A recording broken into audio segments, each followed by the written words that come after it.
नमस्कार, आप देख रहे हैं एसपीटी न्यूज पर 30 दिसंबर सोमवार सुबह 6:15 बजे राजस्थान की बड़ी खबरें।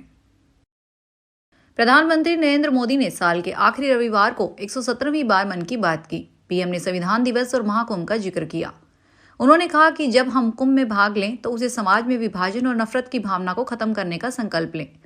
पीएम ने वेवस समिट, कालाहांडी की सब्जी क्रांति, बस्तर ओलंपिक और कुरुक्षेत्र के मलेरिया रोकथाम के प्रयासों के बारे में भी बात की। ये इस साल का 9वां और आखिरी एपिसोड था। लोकसभा चुनाव के कारण मार्च, अप्रैल और मई में एपिसोड टेलीकास्ट नहीं हुए थे। राजस्थान के मुख्यमंत्री भजनलाल शर्मा ने भाजपा विधायकों ने मंत्रियों की मनमानी को लेकर शिकायत की। बजट सत्र से पहले मुख्यमंत्री संभागवार विधायकों से बातचीत कर रहे हैं। शनिवार को कोटा संभाग के विधायकों ने सीएम से मुलाकात की। उन्होंने कहा कि मंत्री पसंदीदा अधिकारियों की नियुक्ति करा रहे हैं। इसके कारण स्थानीय विधायक और जनता की सुनवाई नहीं हो रही है। संवाद के दौरान मंत्री भी मौजूद रहे। रविवार को सीएम ने जोधपुर, उदयपुर और भरतपुर संभाग के विधायक मिले। सोमवार को भी बाकी संभाग के विधायक सीएम से मिलेंगे। बीजेपी विधायकों का आरोप था कि शिक्षा मंत्री मदन दिलावर और हीरालाल नागर स्थानीय विधायकों की बिल्कुल नहीं सुनते हैं। सरकार की योजनाओं को लेकर उनसे कोई बात नहीं की जा रही है।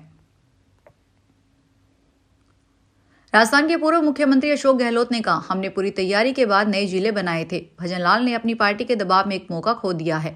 छोटे जिलों में सरकारी योजनाओं को अच्छे से लागू किया जा सकता था। पिछले 1 साल में सरकार का काम नहीं कर पाने का परसेप्शन बन गया है। प्रदेश और बाहर भी लोग पूछ रहे हैं कि सरकार काम क्यों नहीं कर पा रही है। इनको पहली बार विधायक बनने पर ही मुख्यमंत्री बना दिया गया। हमने भी कहा इनके काम करने का मौका मिलना चाहिए, इसलिए भी हम कम बोलते थे। इस दौरान उन्होंने भैरव सिंह शेखावत के समय बने जिलों का जिक्र करते हुए ये भी कहा कि उस समय कौन सा इंफ्रास्ट्रक्चर डेवलप था। इतना ही नहीं, जिले की कमेटी के चेयरमैन के लिए भी गहलोत बोले कि वे भाजपा ज्वाइन कर चुके हैं। बैठक में पार्टी अध्यक्ष जेपी नड्डा समेत संगठन महासचिव बीएल संतोष, सभी राष्ट्रीय महासचिव, प्रदेशाध्यक्ष, प्रदेश संगठन महासचिव और संगठन चुनाव प्रभारी मौजूद थे। भारतीय जनता पार्टी के संगठनात्मक चुनाव को लेकर पार्टी मुख्यालय में रविवार को समीक्षा बैठक हुई।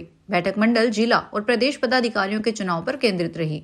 इसके अलावा प्रदेश अध्यक्षों के चुनाव की प्रक्रिया की समीक्षा भी की गई। भाजपा का लक्ष्य 15 जनवरी तक 50 रत्न राज्यों में मंडल, जिला और प्रदेश स्तर के पदों पर चुनाव पूरे कराने का है। भाजपा के संविधान के मुताबिक कम से कम आधे राज्यों में संगठनात्मक चुनाव हो जाने के बाद ही राष्ट्रीय अध्यक्ष का चुनाव हो सकता है। भाजपा के संविधान के मुताबिक पार्टी अध्यक्ष का कार्यकाल 3 साल का होता है। इस लिहाज से मौजूदा अध्यक्ष जेपी नड्डा का कार्यकाल 2023 में खत्म हो चुका है। लोकसभा और विधानसभा चुनावों को देखते हुए उनका कार्यकाल बढ़ाया गया था।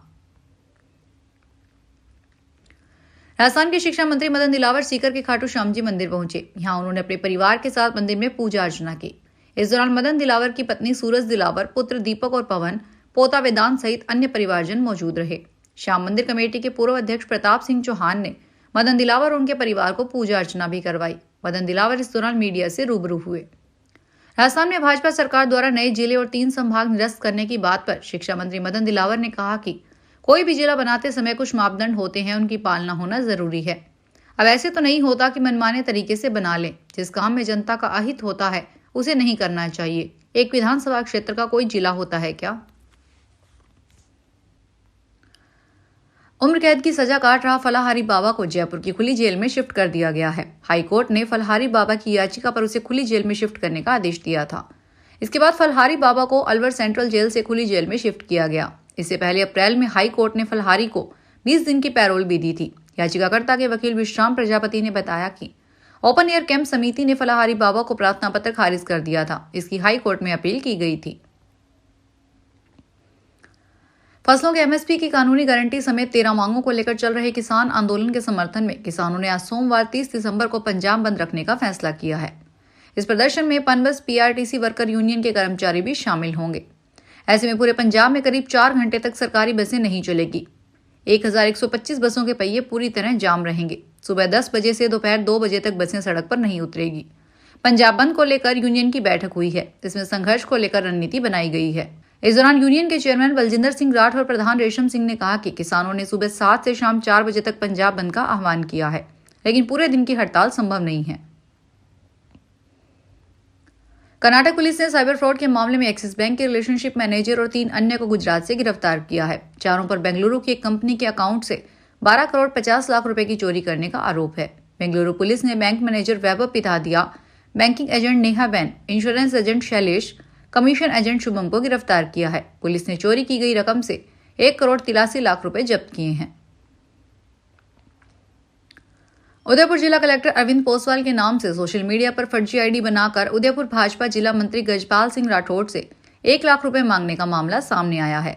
ठग ने कलेक्टर पोसवाल की फोटो लगी आईडी से भाजपा जिला मंत्री राठौड़ को मैसेज किया, जिससे पहले हाल चाल पूछते हुए राठौड़ का मोबाइल नंबर मांगा। राठौड़ ने भी एक बार की कलेक्टर समझते हुए अपना नंबर उसे मैसेज कर दिया। फिर ठग ने आगे लिखा कि आशीष कुमार नाम का मेरा फ्रेंड है जो CRPF में अफसर है, उसका ट्रांसफर हो गया है, उसके घर पर अच्छी कंडीशन में कुछ फर्नीचर पड़ा है जिसे बेचना है, आपको अच्छा लगे तो आप ले सकते हैं। सरकारी नौकरी की तैयारी में लगे युवाओं के लिए राजस्थान सरकार ने अहम फैसला किया है। सरकार ने प्रदेश में होने वाले सामान्य पात्रता परीक्षा स्कोर की वैलिडिटी बढ़ाने का फैसला किया है। यह परीक्षा राजस्थान के विभिन्न विभागों में सरकारी विभागों में भर्ती के लिए एक मापदंड होता है। अब CET एग्जाम पास की मान्यता 1 साल की जगह 3 साल तक रहेगी। इस फैसले से लाखों युवाओं को फायदा होने जा रहा है। इस फैसले के बाद अब अगर कोई छात्र राजस्थान CET परीक्षा पास करता है तो वह स्कोर के आधार पर 3 साल तक सरकारी भर्तियों में आवेदन कर सकता है। कैबिनेट की बैठक में इस फैसले पर मुहर लगाई गई है। हर 12 डिजिट का नंबर आधार नहीं होता। किराएदार या किसी को नौकरी पर रखने से पहले उसका आधार वेरीफाई जरूर करें। आधार कार्ड हमारे देश में एक जरूरी डॉक्यूमेंट है। इसे सभी जगह ID प्रूफ के रूप में स्वीकार किया जाता है। कई बार देखा जाता है कि लोग बिना किसी जांच के किसी भी आधार नंबर को सही मान लेते हैं, लेकिन हर 12 डिजिट वाला नंबर आधार नहीं होता। ऐसे में अगर आप किसी को अपने घर में किराएदार या नौकरी पर रखते हैं तो उसका आधार नंबर वेरिफिकेशन करना बहुत जरूरी है। इससे पता चलेगा कि कहीं उसका आधार फर्जी तो नहीं है और वो व्यक्ति गलत नहीं है, क्योंकि कोई गलत व्यक्ति कागज का फर्जी आधार तो बनवा सकता है, लेकिन IDII की साइट पर इसकी सही जानकारी मिलती है। प्रतापगढ़ में रविवार को दिगंबर जैन साधुओं का भव्य मंगल प्रवेश हुआ। बैंड बाजों और ढोल नगाड़ों के साथ शहर के मुख्य मार्गों से होते हुए जैन साधुओं का कारवां जूना मंदिर पहुंचा। इस दौरान बड़ी संख्या में जैन धर्मावलंबी मौजूद रहे। मुनि सेवा समिति के रितेश अग्रवाल ने बताया कि दिगंबर जैन आचार्य सुनील सागर की शिष्या सुदृढ़मती और सुसरमती माता जी का आज अंबेडकर सर्कल से भव्य प्रवेश हुआ। बैंड बाजों और ढोल नगाड़ों के साथ शहर के मुख्य मार्गों से होते हुए साधुएं जूना मंदिर पहुंची। मार्ग में जैन धर्मावलंबियों द्वारा जगह जगह साधुओं की अगवानी की गई और उनसे आशीर्वाद लिया गया।